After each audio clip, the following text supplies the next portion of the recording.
안녕하세요. 한 주 잘 보내셨죠? 네. 네. 의원님께서 19대 국회에서 그 높다는 국방위원장을 하셨었습니다. 네, 또 그렇게 높지 않더라고요. 아유, 어디 가면 되게 높은 자리죠. 그래요? 아니 근데 왜 높지가 않다뇨? 막상 해보면 다 그래요. 막상 해보니까 어떠셨는데? 별 볼 일 없다. 제가 지금도 기억에 나는 게 국방위원장을 하시면서 국방위원들에게 네. 책도 선물하고 이랬다는 뭐 뉴스를 제가 접한 적도 있었고. 예, 그렇습니다. 예. 열심히 그러니까 그 상임위원장, 국방위원장 활동을 하신 걸로 제가 기억을 하고 있는데 네. 제가 왜 지금 울음을 이렇게 뗐냐면 바로 사드를 둘러싸고 지금 여러 가지 이야기가 나오고 있는데 이거 좀 여쭤보려고. 예. 자, 먼저 총평부터 부탁드리겠습니다. 사드 보고 누락 파문이 있지 않았습니까? 네. 전직 국방위원장으로서 어떻게 지켜보셨습니까? 야당에서는 이제 이거를 태산명동 서일필이다. 그렇죠. 뭐 이제 충격적이다고 시작했는데 조사 결과가 너무나 미미한 거 아니냐. 그거 그렇게 호들갑 거냐 이런 모델. 예. 저도 좀 그런 느낌이 들어요. 그러세요? 그러니까 이제 지금 문재인 정부가 굉장히 겸손하게 네. 그리고 시원하게 그리고 좀 감동적으로 이제 일을 하게 해가고 있는 와중에 예. 외교안보 쪽은 뭔가 좀 삐거덕거린다. 이렇게 믿음직스럽지가 못해요. 예. 아직 라인업도 아직 안 돼 있고 그래서 생긴 좀 내부 좀 실수가 아닌가 저는 그렇게 받아들이지거든요. 잠깐만요. 그러니까 네. 이게 고의가 아닌 실수다 이렇게 보시는 겁니까? 왜냐하면 아무 실익이 없어요. 이거를 뭐 감추기는 왜 감춰요. 이미 알려진 사실이고 예. 감춰봤자 뭐 1초 후면 알 수 있는 일인데 그게 뭘 감췄겠어요. 그러니까 이제 미군하고 합의할 때 이거를 공개하지 말자. 네. 그 공개라는 거는 사실 언론에 대한 얘기거든요. 네.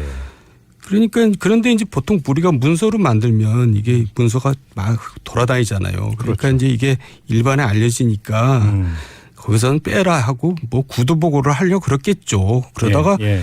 어떻게 뭐 놓쳤거나 아니면 한글로 생각했다거나 그럴 수가 있고 예.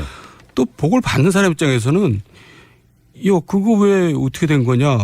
언론에서 이렇게 나오는데 물어보면 될 일이잖아요. 네. 근데 그걸 안 물어봤다는 얘기는 제가 보니까 그걸 몰랐을 수도 있어요.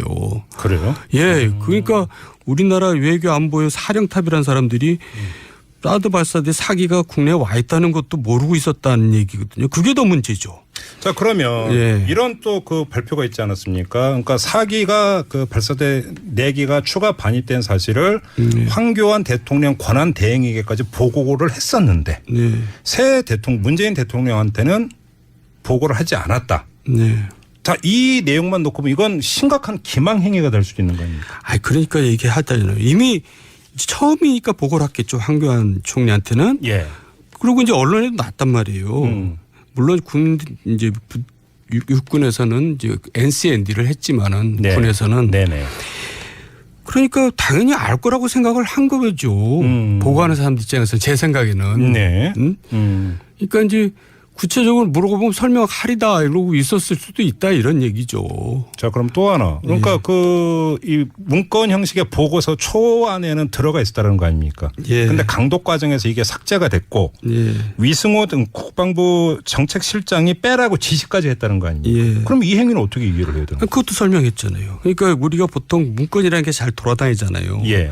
근데 군대 문건은 거의 다 비밀이거든요. 사실 내가 봐도 내용이 별것도 아닌데 비밀하기로 그런 문제는 있어요. 무조건 탑시크릿 도장 빵 찍습니까? 항상 대비로 찍혀 있죠. 네. 그러니까 이제 이거를 언론에 자기네들이 시인을 안 하고 있는데 언론에 이제 공개한 꼴이 되니까 예. 그걸 이제 빼자고 이렇게 얘기를 했겠죠. 예. 그런 실무적인 관점이라고 보는 겁니다. 근데 제가 그러니까 다시 그러면 이런 반문을 한번 드려보고 싶은데 제가 황교안 대행에게까지 보고를 했었고 언론에도 보도가 된 거라면 문건에 그게 들어간 데서 뭔가 예민해지는 것도 아니고 그러면 굳이 뺄 이유가 없는 거 아닙니까? 거꾸로도 해석이 될 수 있잖아요. 문건이 이제 자꾸 공개가 돼서 언론에 나오고 하니까 뭐 그런 걱정으로 이제 빼라 그럴 수도 있었다. 이제 저는 그렇게 제 나름대로 해석을 하는데 예. 어쨌든 간에 전부 다 실무적인 얘기들입니다. 이게 근본적인 얘기가 아니고 무실익이 없다니까요. 그러니까 국방부에서 그걸 감출 실익이 뭐가 있어요. 의도적으로 빼서 얻는 실익이 없다. 예, 아무도 그 도움이 안 되는 얘기거든요. 그 이제 아무튼 청와대 감찰 결과에 따르면 위승호 국방부 정책실장이 삭제를 지시했다고 하니까 이 사람이 정점에 있었다는 이야기가 되는 건데 어떤 사람인지 혹시 아세요? 잘 모르고요. 예. 정책실장이 이제 최종 실무 책임자라고 할 수 있습니다. 그러니까요. 그러니까 이제 이분이 최종적으로 그 교정을 보면서 이거는 좀 빼고 예. 구두로 보고를 하겠다든가 뭐 예. 했겠죠. 한 청취자가 지금 문자 주셨는데 네. 사드가 전략 무기인데 예. 이게 몇 개인지 언제 왔는지 정확히 보고하지 않은 게 가벼운 일인가요? 왜? 아니요. 보고가 됐다니까요. 황교안 총리한테도. 그리고 예. 사드가 발사대가 6기가 발사대라는 건 상식입니다. 한 세트라는 건 상식입니다. 예. 그러니까 이제 지금 2대가 있으니까 4대는 뭐 곧 와야 된다. 그거는 너무나 당연한 얘기죠. 그러니까 이제 모르는 사람들 얘기지만은 조금 군사 상식을 갖고 있는 사람은 다 아는 얘기고요. 저는 그러니까 여기서 얘기를 좀 약간만 돌리겠습니다. 네. 그러니까 그 김관진 안보실장 체제에서의 청와대 안보실이 인수인계를 하면서 하나도 남기지 않고 청와대까지 포맷을 했다는 거 아닙니까? 컴퓨터까지. 이게 있을 수 있는 일입니까? 그거는 잘 모르겠고요. 예. 하여간 그거는 인수인계를 제대로 해야죠. 아니, 그러니까 제 얘기가 바로 그거예요. 그러니까 여기서 그 후임 정부에게 하나도 인수인계를 하지 않고 그렇게 컴퓨터 포맷까지 할 정도였다면 이 보고 누락 같은 경우도 의도성을 의심해 볼 수 있는 정황은 성립이 되는 거 아닙니까? 김관진 실장은 제가 국방위원장 시절에 사임을 해라, 사퇴하라고 여러 차례 요구했던 사람입니다. 안보실장에서? 개인적으로. 예. 왜요? 여러 가지 문제가 많았다고 저는 판단돼요. 어떤 문제? 이제 뭐 F-35 그러니까 이제 국산 한국형 차세대 전투기 사업이라든가 여러 가지 그런 문제들이 많았거든요. 네. 뭐 그런 이제 여러 가지 극비사항, 내부적인 극비사항이겠죠. 뭐 그런 것 때문에 이제 포맷을 했는지는 모르겠지만은 어쨌든 간에 이 일 때문에 포맷을 했다고 생각하지는 않아요. 그래요? 왜 다 알려진 사실인데요. 언론에서 어느 방송사에서 그 화면까지 나온 사실인데요. 자, 그 관련해서 이제 또 그 과정에서 나왔던 게 이른바 알자회, 독사파 이 이야기 나오지 않았습니까? 네. 이거의 그 상관성은 어떻게 보세요, 그러면? 이런 사조직이 있다면 수사 대상입니다. 저도 고생을 했는데요. 그렇죠. 국내 그러니까 알자회라는 사조직이 있다. 이 말이 버젓이 돌아다니는 것 자체가 말이 안 되는 얘기 아닙니까? 그러니까 뭐 그냥 찌라시 수준의 얘기일 수도 있고요. 실제로 그런 게 있다면 조사를 해서 거기에 대한 조치를 취해야 되겠죠. 그런데 이게 그러면 보고 누락의 배후에 알자회나 독사파가 있을 가능성이 제기가 됐던 거 아닙니까? 그러니까 그것도 이제 의원님께서는 이걸 실수로 보기 때문에 실무적인 얘기로 저는 보기 때문에 거기에 무슨 사조직까지 개입을 한다거나 그런 건 좀 아닌 것 같은데요. 너무나 확대 해석하는 것 같은데요. 아, 그래요? 저는 뭐 전임 정권을 비호할 생각이 전혀 없습니다만. 네, 뭐 여기서 계속 일관되게 말씀하시는 게 있으니까. 이 문제는 좀 너무나 좀 과대평가된 것 같아요. 그래요. 알겠습니다. 그러면 좀 그 얘기를 틀어서 가겠는데 지금 알자회 같은 경우 몇 기부터 몇 기까지라고 하는 사실은 근데 이야기가 이번에 처음 나온 게 아니라 옛날부터 있었어요. 박근혜 정부 때부터 사실은 알자회 존재 얘기는 계속 나왔던 거거든요. 그럼 아니땐 굴뚝에 연기 날 리가 없는 거고 알자회가 국내 사조직이 있다면 하나의 경험을 갖고 있는 사람들과 국민 입장에서는 이건 말이 안 되는 얘기거든요. 말이 안 되죠. 근데 왜 이게 버젓이 그러면 만약에 계속 이렇게 얘기가 되는 건지 이게 군대 안에 뭔가 심각한 문제가 있다고 봐야 되는 거 아닙니까? 군 내에도 이제 헌병이라는 게 있고요. 그러니까 이제 진짜 이게 사실이라면 조사를 해서 조치를 취해야 되겠죠. 그런데 만약에 그의 사실인데도 군대 내에서 조치를 취하지 않았다면 취하지 않은 장관이나 이런 사람들이 책임을 져야 되겠죠. 그런데 그 정점에 김관진 안보실장, 전 안보실장이 있었다는 얘기 아닙니까? 사실 좀 뭐 저도 좀 조사를 좀 해봤으면 좋겠어요. 이 문제는 이번 기회에. 그래야지 다시 이제 이런 게 다시 또 고개를 쳐들면 안 되죠. 그러니까요. 언제적 얘기입니까 이게? 근데 정말로 그 박근혜 정부에서 김관진 안보실장이 거의 동무대 비슷하게 했어요. 군을 주물렀다라고 하는 게 맞습니까? 그건 사실이죠. 더 그게 심각한 문제 아닙니까 그게? 뭐 하여간 전임 대통령께서 엄청 신임을 하시더라고요. 왜 그랬을까요? 여러 가지 실수도 많은데. 뭐 일설에 의하면 뭐 정윤회하고 호영호재한다는 얘기도 있고 뭐 그런 얘기가 잠깐 있은 적이 있었죠. 그래요? 모르겠어요. 확인할 수는 없으니까요. 그러니까 이 이야기가 이제 계속 번지면서 어디까지 이야기가 나왔냐면 그러니까 차세대 전투기 사업 아까 예. F-35 이야기하면서 기종이 갑자기 변경이 됐는데 변경 이유가 정무적 판단이다. 그러니까 말이죠. 세상에 말이 되는 얘기입니다. 예, 말이 안 되는 얘기를 하더라고요. 국회에서 예. 장관이. 보고에서 예, 보고에서. 저도 직접 들었어요. 제 귀로. 국방위원장 시절에. 예, 장관이 아니 왜 다 결정해놓고 그걸 느닷없이 바꿨냐. 네. 그랬더니 그건 정무적인 판단에서 한 겁니다. 이렇게 하더라고요. 아니 그 정무적 판단이라는 게 그래서 뭔지. 저는 예. 이게 로키드 마틴이거든요. F-35도. 예. 사드도 역시 로키드 마틴입니다. 네. 그래서 사실 그동안에 이제 우리가 저 국정농단 사건을 보면서 별의별 짜질한 것까지도 다 최순실한테 물어보잖아요. 저는 그래서 이 두 건도 결국 물어보고 결정한 게 아닌가 그런 의심이 드네요. 뭐 여러 가지 이야기를 저도 접한 바가 있었는데 네. 뭐 세간에 뭐 알려진 것과는 또 다른 얘기도 좀 있는 게 있고요. 아무튼. 네. 그런데 이게 그럼에도 불구하고 정부 안에서 군 안에서 네. 심지어 국회에 의해서도 제동이 안 걸렸다는 얘기잖아요. 이건 오히려 이것 자체가 국회문란 아닙니까? 어느 게요? 아니 김관진 안보실장이라는 예, 개인이 예. 왜냐 떡주무로도 타고 있는데 제동이 안 걸린 거잖아요. 결과적으로는. 저 혼자서 열심히 제동을 걸었어요. 예. 뭐 사퇴하라고 그러고 여러 번 그랬는데 예. 뭐 대통령께서 그걸 뭐 붙들고 있는데 어떻게 하겠어요, 그거를. 국방위원장이 별로 높은 자리에. 예, 그래서 제가 별볼 없다고 그랬잖아요. 제가 대통령한테 편지까지 썼어요. 아 그래요? 답장도 안 하더라고요. 박근혜 당시 대통령한테. 그럼요. 김관진 잘라야 됩니다라고. 뭔지 꼭 그런 얘기는 아니지만. 그 재밌네요. 예. 편지 내용 좀 얘기해 주세요. 우리 저 F-35 결정 과정에서 네. 너무나 이게 좀 문제가 많다 해가지고. 네. 그래서 기술 이전이 안 되거든요. 기술 이전이 안 되면 몰라 그게 국산입니까. 돈만 18조까지 들어가면서. 그래서 이거는 네. 재고해야 된다고 편지까지 보냈는데. 네. 뭐 답장은 당연히 안 하죠. 무시하는 거죠. 청와대 그러니까 그 편지 접수는 됐답니까 근데 청와대? 보통 그때 예산 때문에 그랬거든요. 예. 이건 이게 명확하지 않으면 예산을 못 주겠다. 그런 내용의 편지였는데 예. 미국 같으면 거꾸로 대통령이 국방위원장한테 전화도 하고 편지도 쓰고 그러잖아요. 네. 이거 꼭 좀 통과시켜달라고. 근데 저는 거꾸로 국방위원장이 네. 대통령한테 이 예산 문제 고려해달라고 재고해달라고 편지를 썼는데도 답장도 안 하더라고요. 혹시 그 편지가 그 청와대에 접수된 후에 김관진 안보실장으로부터 무슨 얘기 없었습니까? 거기도 없었고요. 그러니까 저를 유령 취급하더라고요. 그게 우리나라 실정입니다. 아, 참. 그래도 하나회 척결하고 네. 군내 사주직 척결하고 이러면서 군 기강이라고 할까요? 이런 것들이 많이 정립이 됐던 걸로 국민들은 알고 있었는데 예. 알자 왜 이런 얘기 나오면서 독사파가 무슨 뭐 조폭도 아니고 무슨 독사파가 도대체 뭡니까? 독사파가. 군 기강은 정립됐는지 모르지만 군이 굉장히 정치화됐죠. 바로 그거죠. 예. 예. 그래서 이런 얘기도 했어요. 이제 북한의 눈치를 보는 게 아니냐 그랬더니 이제 합참 의장께서 북한의 눈치를 안 본다 그러더라고요. 당연한 거죠. 네.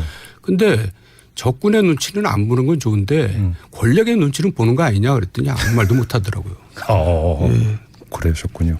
바로 그래서 군의 문민 통제. 예. 이게 대단히 중요하다. 중요하죠. 의원님 같은 경우도 다른 방송 이런 데서 국방부 장관이 좀 그 군 출신이 아니라 예. 민간인이 맡아야 될 때가 됐다 이런 말씀도 하셨죠. 민간인이 국방장관을 다 하고 있습니다. 외국은. 그러니까요. 군인 출신이 국방장관 하고 있는 나라는 후진국만 하고 있습니다. 후진국입니까? 예. 더군다나 일본이나 프랑스 전 정권 같은 경우는 일본은 지금도 그렇고 여자가 국방장관입니다. 일본 방위상이 여성이됩니까? 그러니까 왜 그러냐면 군인이 국방장관 하면은 국민을 위한 군인이 되는 게 아니라 군인을 위한 군대가 돼버려요. 이익 집단 비슷하게 되고. 예. 그래서 예. 이제 이걸 문민 통제를 해야 된다는 얘기거든요. 그런데 우리나라 사람들은 그거를 잘 이해를 못하고 편견을 가지고 있죠. 그게 예. 뭔 소리냐. 국방장관이 군인이 아니면 어떡하려고 그러냐고. 네네네. 근데 합참의장이 있거든요. 아. 합참의장은 이제 그렇게 군사 작전이나 이런 군령을 통제하는 거고. 그렇죠. 군정.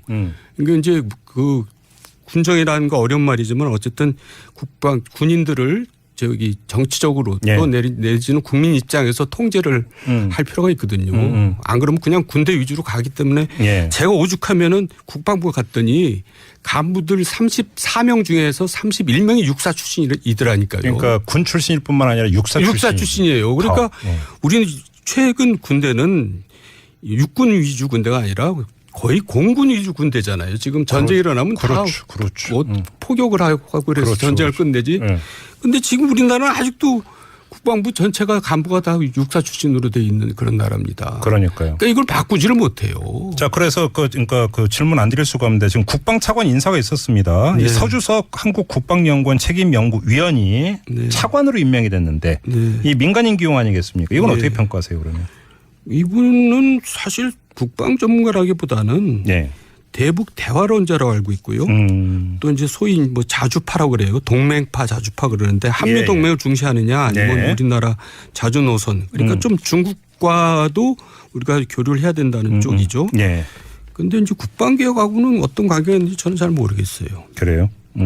어쨌든 장관이 중요하겠죠. 차관보다는. 자, 근데 지금 그 이야기 나오는 걸 보면 국방장관 같은 경우는 그 비군인은 모르겠지만 비육사 이건 확고한 것 같은데 그건 어떻게 보세요? 뭐 그나마 좀 다행인지 모르지만 예. 그 전에도 저 비육사 한 적이 있는데 예. 전혀 바뀌지 않더라고요. 아, 결국 그래요? 육사 패권주의라 그럴까요?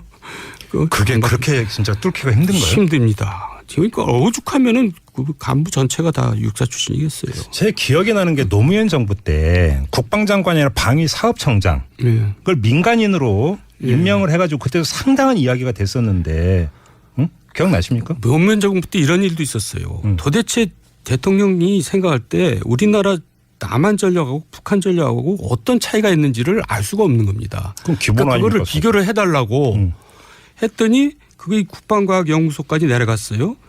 갖고 팀이 짜졌지 않았겠어요? 예. 근데 결국 작업을 못했습니다. 왜냐하면 육해공군 전체에서 여기다 압력을 가하는 겁니다. 만약에 우리가 전력이 세다고 하면 큰일 난다.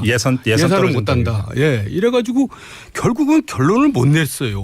아니 저는 그게 더 코미디인 게 그러니까 아직도 우리나라에서는 남한하고 북한하고 군사력 비교를 제대로 알고 있는 사람이 하나도 없다고 봐도 됩니다. 그게 난센스 아닙니까? 난센스죠. 그건 기본 자료여야 되는 거 아닙니까? 그게 군인을 위한 군대이기 때문에 그렇게 되는 겁니다. 근데 그러면 무슨 비대칭 전력인 이런 얘기는 어떻게 나오는 겁니까? 그러니까 오죽하면은 노무현 대통령이 두 손 들었겠어요. 근데 비대칭 그래서 이제 비대칭 전력은 우리가 현저하게 뒤떨어질 수밖에 없죠. 북핵 때문에. 좋은 전력이 있긴 합니다. 비대칭 전력이. 지금까지 소녀시대 같은 비대칭 전력이 평양에 가면 우리가 이길 수 있죠. 그렇지만 그건 뭐 제가 좀 농담 비슷한 얘기고요. 어쨌든 좀 국방개혁은 정말 시급한 사안입니다. 이거는 그 거의 철옹성 비슷하다 이렇게 봐야 되는 거 아닙니까 지금 군이. 예, 그러니까 아직도 군이 문민화되지 않았다. 이것은 진짜 문제 제기해야 됩니다. 어디서부터 들어야 될까요? 한마디로 저는 장관부터 바꿔야 바꿔야 된다고 생각합니다. 근데 장관이 오히려 들어가서 외톨이가 돼볼 가능성도 있는 거 아닙니까? 저는 충분히 할 수 있는 사람들이 있어요. 제가 국방위 해보니까. 아, 돌팔이요? 예, 민주당의 뭐죠 안규백 의원인가 하는 분은 국방위에서 계속 일을 했는데 잘하더라고요. 그 아주 굉장히 능력도 있고. 지금 그러면 이 국민 추천제에 지금 응모하고 계시는 겁니까? 국방장관 추천. 일종의. 네. 그리고 유승민 의원 같은 경우도 국방부 장관 시키면 잘할 거예요. 근데 그 문재인 대통령 그 생각이 좀 다른 것 같은데. 유승민 의원 같은. 물론 이제 야당이니까 안 되겠지만 저는 그렇게 하면 박수갈채를 받을 것 같은데요. 네. 아무튼 뭐 안보를 둘러싸고 참 많은 논란이 있습니다,만 지금 의원님이 말씀을 듣니까 좀 기본을 좀 해놓고 논란을 좀 했으면 좋겠다. 이런 생각이 드네요. 기본이 안 돼 있어요. 정말 기본이 안 돼 있네요. 기본이. 이런 상태에서 논란이라고 하는 게 얼마나 생산성이 있을까 솔직히 그 생각이 좀 듭니다. 네. 알겠습니다. 개인적인 생각이고요. 자, 오늘 직설은 이렇게 마무리하도록 하겠습니다. 정두원 전 국방위원장과 함께했습니다. 고맙습니다, 의원님. 네, 감사합니다. 공개하지 말자. 그 공개라는 거는 사실 언론에 대한 얘기거든요. 그러니까 그런데 이제 보통 우리가 문서로 만들면 이게 문서가 막 돌아다니잖아요. 그러니까 이제 이게 일반에 알려지니까 거기서는 빼라 하고 뭐 구두 보고를 하려고 그렇겠죠. 그러다가 어떻게 뭐 놓쳤거나 아니면 한글로 생각했다거나 그럴 수가 있고 또 보고를 받는 사람 입장에서는 그거 왜 어떻게 된 거냐? 언론에서 이렇게 나오는데 물어보면 될 일이잖아요. 근데 그걸 안 물어봤다는 얘기는 제가 보니까 그걸 몰랐을 수도 있어요. 그래요? 예. 그러니까 우리나라 외교 안보의 사령탑이라는 사람들이 사드 발사대 사기가 국내에 와 있다는 것도 모르고 있었다는 얘기거든요. 그게 더 문제죠. 자, 그러면 예. 이런 또 그 발표가 있지 않았습니까? 그러니까 4기가 그 발사대 4기가 추가 반입된 사실을 황교안 대통령 권한 대행에게까지 보고를 했었는데 예. 새 대통령 별것도 아닌데 비밀하기로 그런 문제는 있어요. 무조건 탑시크릿 도장 빵 찍습니까? 항상 대비로 찍혀 있죠. 네. 그러니까 이제 이거를 언론에 자기네들이 시인을 안 하고 있는데 언론에 이제 공개한 꼴이 되니까 예. 그걸 이제 빼자고 이렇게 얘기를 했겠죠. 예. 그런 실무적인 관점이라고 보는 겁니다. 근데 제가 예. 그러니까 다시 그러면 이런 반문을 한번 드려보고 싶은데 제가 예. 황교안 대행에게까지 보고를 했었고 언론에도 보도가 된 거라면 예. 문건에 그게 들어간 데서 뭔가 예민해지는 것도 아니고 그러면 굳이 뺄 이유가 없는 거 아닙니까? 그러니까 그게 거꾸로도 해석이 될 수 있잖아요. 문건이 이제 자꾸 공개가 돼서 언론에 나오고 하니까 뭐 그런 걱정으로 이제 빼라 그럴 수도 있었다. 이제 저는 그렇게 제 나름대로 해석을 하는데 예. 어쨌든 간에 전부 다 실무적인 얘기들입니다. 이게 근본적인 얘기가 아니고 무실익이 없다니까요. 그러니까 국방 안녕하세요. 한 주 잘 보내셨죠? 네. 네. 의원님께서 19대 국회에서 그 높다는 국방위원장을 하셨었습니다. 네, 또 그렇게 높지 않더라고요. 아유, 어디 가면 되게 높은 자리죠. 그래요. 아니 근데 왜 높지가 않다뇨? 막상 해보면 다 그래요. 막상 해보니까 어떠셨는데? 별 볼 일 없다. 제가 지금도 기억에 나는 게 국방위원장을 하시면서 국방위원들에게 네. 책도 선물하고 이랬다는 뭐 뉴스를 제가 접한 적도 있었고. 예, 그렇습니다. 예. 열심히 그러니까 그 상임위원장, 국방위원장 활동을 하신 걸로 제가 기억을 하고 있는데 네. 제가 왜 지금 운을 이렇게 뗐냐면 바로 사드를 둘러싸고 지금 여러 가지 이야기가 나오고 있는데 이거 좀 여쭤보려고. 예. 자, 먼저 총평부터 부탁드리겠습니다. 사드 보고 누락 파문이 있지 않았습니까? 네. 전직 국방위원장으로서 어떻게 지켜보셨습니까? 야당에서는 이제 이거를 태산명동 서일필이다. 그렇죠. 뭐 이제 충격적이라고 시작했는데 조사 결과가 너무나 미미한 거 아니냐. 그거 그렇게 호들갑 거냐 이런 모델. 예. 저도 좀 그런 느낌이 들어요. 그러세요? 그러니까 이제 지금 문재인 정부가 굉장히 겸손하게 네. 그리고 시원하게 그리고 좀 감동적으로 이제 일을 하게 해가고 있는 와중에 예. 외교안보 쪽은 뭔가 좀 삐거덕거린다. 이렇게 믿음직스럽지가 못해요. 예. 아직 라인업도 아직 안 돼 있고 그래서 생긴 좀 내부 좀 실수가 아닌가 저는 그렇게 받아들이지거든요. 잠깐만요. 그러니까 네. 이게 고의가 아닌 실수다 이렇게 보시는 겁니까? 왜냐하면 아무 실익이 없어요. 이거를 뭐 감추기는 왜 감춰요. 이미 알려진 사실이고 예. 감춰봤자 뭐 1초 후면 알 수 있는 일인데 그게 뭘 감췄겠어요. 그러니까 이제 미군하고 합의할 때 이거를 문재인 대통령한테는 보고를 하지 않았다. 네. 자, 이 내용만 놓고 보면 이건 심각한 기망 행위가 될 수도 있는 거입니다. 그러니까 얘기하잖아요. 이미 처음이니까 보고를 했겠죠. 황교안 총리한테는. 예. 그리고 이제 언론에도 났단 말이에요. 물론 이제 육군에서는 이제 NCND를 했지만은 네. 군에서는 네네. 그러니까 당연히 알 거라고 생각을 한 거죠. 보고하는 사람들 입장에서 제 생각에는. 네. 그러니까 이제 구체적으로 물어보면 설명하리다 이러고 있었을 수도 있다 이런 얘기죠. 자, 그럼 또 하나. 그러니까 이 문건 형식의 보고서 초안에는 들어가 있었다는 거 아닙니까? 예. 근데 강독 과정에서 이게 삭제가 됐고 예. 위승호 등 국방부 정책실장이 빼라고 지시까지 했다는 거 아닙니까? 예. 그럼 이 행위는 어떻게 이해를 해야 되는 거예요? 그것도 설명했잖아요. 그러니까 우리가 보통 문건이라는 게 잘 돌아다니잖아요. 예. 근데 군대 문건은 거의 다 비밀이거든요. 사실 내가 봐도 내용이 별로